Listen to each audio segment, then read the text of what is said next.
Hello and welcome to the Fulhamish YouTube channel. My name is Don Betts, and on today's video we're looking at Wednesday's clash at Craven Cottage against Leicester City. And joining me, it's a pleasure to welcome former Foxes winger Matt Piper. How you doing, Dom? You all right, mate? Thanks for having me on. No worries, man. So if we get into it, obviously, in the reverse fixture, we ended up surprisingly beating you guys 2-1. No one was expecting us to get a result from that game. But it was sort of the first time we trialed this new system of, playing wing backs and five at the back, and it sort of caught you guys off guard. We still created chances in that game. But obviously you guys since then have, gone from strength to strength, really. You're really pushing for a place in the top four this season. We're halfway during the season now. Are Leicester, considering how good a season you had last season under Brendan Rodgers, are you sort of where you expected to be? The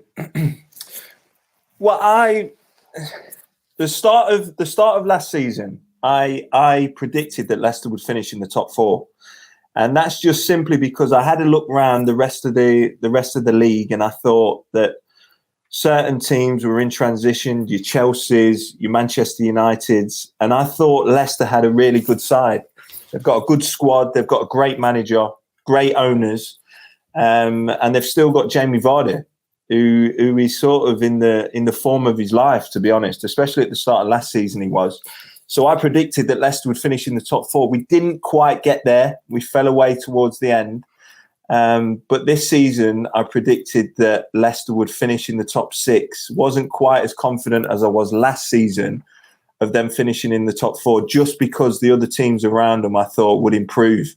The likes of Chelsea, Man United, Arsenal, I thought. But the way the season started, I still think a lot of them teams are struggling with that transition and the new managers that they've got. So, after 10 games of this season, I do think Leicester would finish in the top four. Yeah, and obviously Leicester this season, obviously, as much as Jamie Vardy has been scoring the goals, I from an outside perspective, it doesn't seem you've been heavily reliant on him as much as previous seasons. You've seen the likes of James Maddison recently popping up with goals, Yuri Tielemans, Harvey Barnes. So when it comes to Jamie Vardy's injury, is it also now as well? Obviously, he does bring goals into the team, but it's also his lead is leading from the front that Leicester will miss while he's been out. Yeah, that's the important point. It's not so much the goals, because we can get them from elsewhere, but it's his presence in the team and what he gives to the team, even when he's not scoring.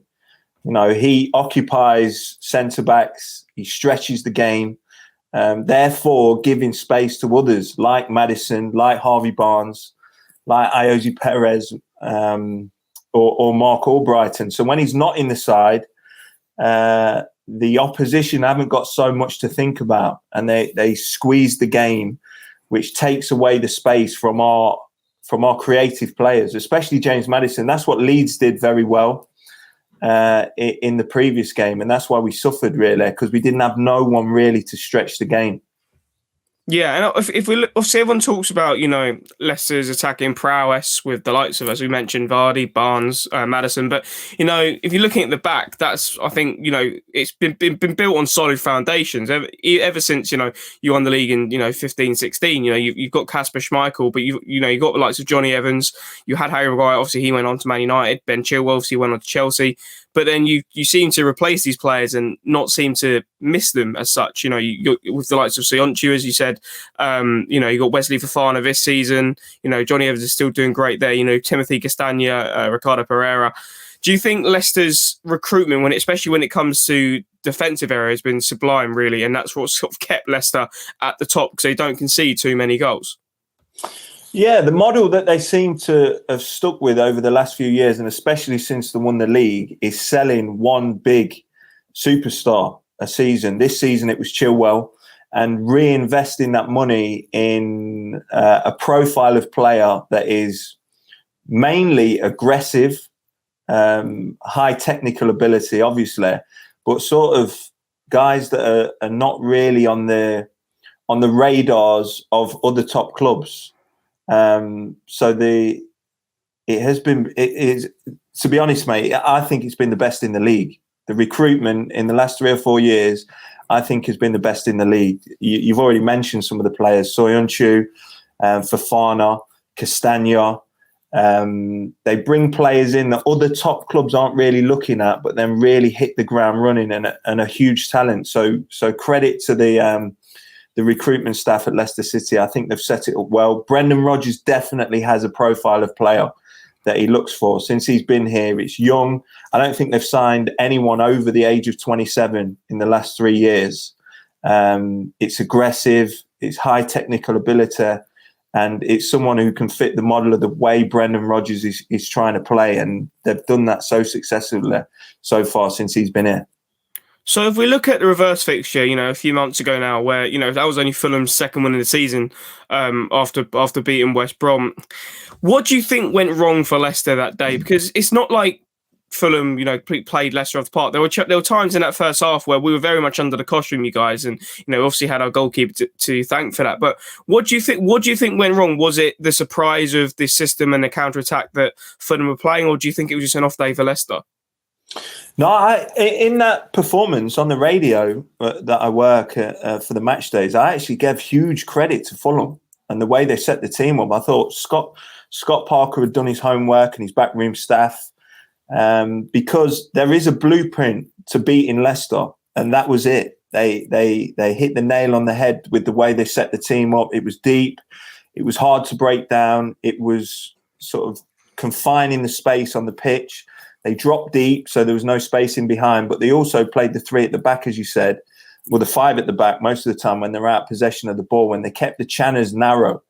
That means the likes of Tielemans and Maddison that like to play them slip balls through to Vardy or Harvey Barnes, there was no space there to play those balls, and Leicester find it a real struggle against that deep block, and they couldn't break it down that day. But then the opposition has to have quality going the other way, and I thought you did that day. I thought Cavallero was brilliant. I thought Lookman was the best player on the pitch.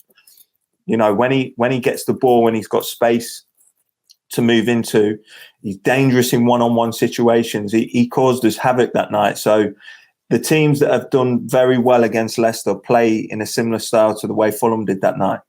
And if we're looking at Leicester since then, would you say this Leicester team has really as massively improved since then, or do you think this blueprint that Fulham did play against Leicester that evening is the blueprint they should continue to use ahead of this game? Yeah, well, Leeds have shown a different way how you can play against this Leicester side as well. Leeds obviously don't change their style. If plan A is not working, try and do plan A better. That was what Bielsa said after Leicester went to Ellen Road and beat them 4-1. Because Leeds were way open that night, just attack after attack, and Leicester hit them on the counter-attack. And Leicester normally enjoy playing in games like that. But Leeds came this time, used the same kind of style, played it better, and got a much-deserved win. But this Leicester side do struggle against the deep block. The only time we've really seen it since the Fulham game is the Everton game, which was quite surprising because Everton obviously going for top six themselves. Which was last week. They sat in deep and they tried to hit Leicester on the counter-attack. Leicester were finding it a struggle in the first half to break them down, but in the second half, they've shown signs that they have been constantly working on how to try and break down a deep block. There was lots more movement. There was lots more quicker play in the transition. And they got joy with it. They got the goal. They got back into the game. So I think they're improving against the deep block. But if I was a manager going up against this Leicester side at the minute, I'd set it up in a deep block. I'd keep the space short and narrow, and I'd try and hit them on the counter-attack. I still think that's the blueprint to beat this Leicester side. And do you think this game will be slightly different in the fact that obviously it's, for you guys, it's away from home, it's at Craven Cottage, and going into that game in the reverse fixture where Fulham were victorious, your home record wasn't great at that point. You had lost a few. I remember losing, was it to Newcastle early on in the season? There was a few results where Leicester weren't picking up the points at home. Do you think this game being away from home suits Leicester more than it being obviously when it was at the King Power? Yeah, well, they travel really well. I mean, their record on the road this season, other than I think Liverpool, I don't think they've lost this season on the road. They've either drawn or won games. And the other thing of note about Leicester City is the Leeds game. was the only game of the season where they've scored first and lost the game. They're such a great front-running side. They've got lots of young players in the side, and when they get the first goal, they seem to really grow in confidence and go after the second and the third. So they're really good on the road. But I don't fear for Fulham, to be honest, because the way that Scott Parker has, set them up last time, I think they'll go into the game with confidence at Craven Cottage because they got the win last time. They've picked up, I think, is it 9 points now since the Leicester game, albeit I think only from draws, but they'll be confident. They've got some good young players in the side. Obviously, Bobby Reid is in fantastic form, scoring goals. Lookman, as I've said, I really like Lookman. I'm quite surprised Leicester didn't look at him, earlier on with his struggle at Everton. He's the kind of player that I think Leicester should have probably looked at. He's hit the ground running at Fulham. So they're a dangerous side. I think all Premier League sides are. And the thing with Leicester City, if they don't play well, they won't win the game. It's not like they're a Man City or a Liverpool where they can play poorly and still nick something from a game. If they play poorly, generally they get beat. Yeah, and obviously you spoke about Ademola Lookman and Bobby Reid. So again, that's sort of the blueprint. And to be fair, if we looked at the first half against West Brom on the weekend, Lookman and Bobby Reid sort of had the freedom of the Hawthorns in the first half, especially. We could have been 3 or 4-0 up at half time. Unfortunately, we didn't, and it ended up costing us with us only getting 1 point. But do you think when with Brendan Rodgers and he'll know what happened in the last game? Do you still think he'll use Plan A and he'll try to get an early goal and then try and sort of settle into the game that way? Yeah, I think so, and I think he'll play 4-2-3-1. He's been mixing it around this season. Played 3 at the back, but unfortunately, I don't know if you know, but Wesley Fofana looks like he's out now for the next 5 or 6 weeks with a hamstring injury. Ndidi will still be out. It was a huge miss for Leicester. When Ndidi plays, normally Leicester win football matches because he's such a huge talent. Vardy will still be out, and we look a little toothless up front, I've got to say, when Vardy's not in. I think he'll either go with Perez or Iheanacho. Harvey Barnes is one to look out for. He's in hot form. Even though we lost against Leeds, he scored the goal. He played well. So I think he'll go with Fofana and Evans as the centre-backs. Soyuncu and Evans as the centre-backs. Castagne's also injured, so he's out. So we're struggling with injuries at the minute. It's probably a very good time to play Leicester. Struggling with injuries, low on confidence after the defeat against Leeds. So it'll be a good game. I'm looking forward to it.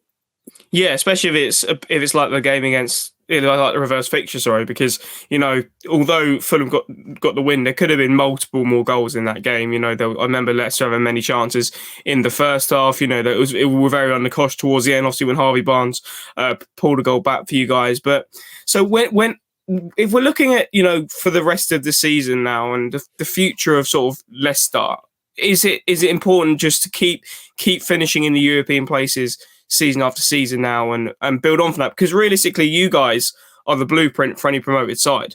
You stayed up by the skin of your teeth in your first season with the great escape, and then you've only gone on from there. Obviously, won the league the next season, but even after that, you've constantly either you've been in the top 10 or you've been pushing for the European places, and Leeds are probably looking at you now. Wolves are probably looking at Leicester. Even teams like Fulham, where although we went down last time, we're probably going to go down this time with wins for Brighton and Newcastle. But looking at Leicester, when it comes to their recruitment, when it comes to the way they do things, even when it comes to what Leicester do in the community and things like that, do you think Leicester really what they've done over the last what is it since come up for 5-6 years now of really the blueprint of not just for promoted teams, but teams who have been struggling down the bottom? I think so. And, it all starts with the owners and the philosophies and the core values that they came into the football club with. As you say, they went straight into the community and started supporting, local community projects in Leicester and then built from there. They really got the fans on side from the start, little presents on your seats when you sit down. And it was just incredible, really, when they first came in, and they built that real spirit and family feeling at the football club. But then it was the recruitment and how sound that was. And as I say, the model that they seem to use is sell one huge player a year. The year previous was Harry Maguire. This time it was Chilwell. The year before that, it was Riyad Mahrez. And then try and reinvest that money into 2 or 3 more players that have the profile that the manager's looking for. So it's a great model. I think I've got blue tinted glasses on. I'm a Leicester boy. I played for the club. But I would say it is a wonderful model to try and follow. And if we're looking at at this Leicester team, you sort of mentioned how you think they're going to set up. So you sort of spoke about the defence, with the injuries that Leicester got. If going in the sort of forward areas in the midfield and attack, how are you expecting sort of Brendan Rodgers to line the Foxes up? So I'll give you the full team. I think. Because of injuries, I think I'll probably able to get it right. I think James Justin will play left back. I think Ricardo Pereira, just coming back from injury, will play right back. Obviously, Schmeichel in goal. Soyuncu and Evans, centre-backs. Tielemans and Mendy holding in the midfield. James Maddison just in front in the 10 position. Harvey Barnes left. Mark Albrighton or Genghis Under on the right-hand side.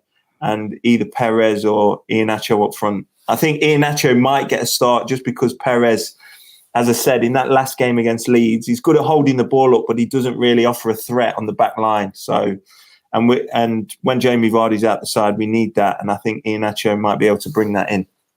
Also, you've spoken about, the low block and that being a way to get at Leicester. But if you're speaking about the lineup you've just mentioned, and I'm thinking of the team that Fulham are going to play, I imagine it's going to be similar to the team against West Brom. I imagine, although Mitrovic didn't play last time, I think we need to play because he's the only number 9 in the team. And although he hasn't scored since September, I just think what he brings to the side is just vital when it comes leadership skills. Being able to hold up the ball and playing the likes of Bobby Reid and Ademola Lookman. But where in this Leicester team of the players you've mentioned do you think are the areas where Fulham could really get at them? Well, I think Ricardo Pereira is actually one of the best fullbacks around, or he was until he got injured. Definitely in this Premier League. I put him up there with the likes of Trent Alexander-Arnold. I think he's a terrific player, but he is only just coming back from injury, and I think he will start. I think it's a little soon for him. He came on early in the Leeds game, and he looked off the pace a little bit. So down that right-hand side, I think he'll be matched up against Lookman more than likely. So that's an area to try and exploit just because he's coming back from injury and he's not up to full fitness yet. The centre-back pairing, Soyuncu's only just coming back from injury as well. A little early for him. I think the manager would have liked to have brought these kind of players in, staggered and give them a little bit more time. So those are the areas that I'll be looking at. Whoever's on the right-hand side, if it is Bobby Reid, he's going to have a difficult night because James Justin's having a terrific season. And then anytime Wilfred Ndidi is out the side, Leicester are susceptible to the counter-attack. He's just one of the best around at, snuffing out counter-attacks. And when he's not in the side, as you've seen in the Leeds game, Leicester are... it's a weakness for Leicester to try and deal with the counter-attack and quick transition. So those are the areas I think Scott Parker should be looking at. And if I can push you for a score prediction, Matt, what are you going to go with? If Leicester play well, I think they win the game, even without Vardy and Ndidi. But they do struggle to play well on a regular basis without those two special talents. So I'm hoping, obviously, for a Leicester win. I think they'll just nick it 2-1. Yeah, I think it's as with every Fulham game in the last year. I think it is going to be a very close game. The games we have lost since we played you guys, I think it's only been Chelsea and Man United, and that was us being down to 10 men. If we had 11 men, we probably would have gone on to win that game or at least get a point. And then United was a goalkeeper mistake and a Paul Pogba wonder goal. So I think it is going to be a very close game. And, I think what it's going to be interesting for Fulham in this game, because obviously the weekend's results are quite devastating in regards to teams in front of us getting away. You know, if West Brom or Sheffield United pull off a result tonight when we're recording this on the Tuesday, then that could really pile the pressure on Fulham to get a result. So I think it is going to be a very close game. Both teams need the points. You guys pushing for Europe, we're pushing obviously for safety in the Premier League. But Matt, if anyone doesn't have you on social media, let them know where they can find you. The best place to find me is _Matt Piper on Twitter. And that's where Twitter's like my little playground. I love Twitter on social media. So that's the best place to find me. Well, cheers for coming on, Matt. Obviously, I'll leave his link to his Twitter account down below. Make sure to give him a follow. He's always having a laugh on Twitter with everyone over there on social media. But yeah, this has been the Fulhamish YouTube channel for our preview of Leicester City versus Fulham at Craven Cottage. You Whites.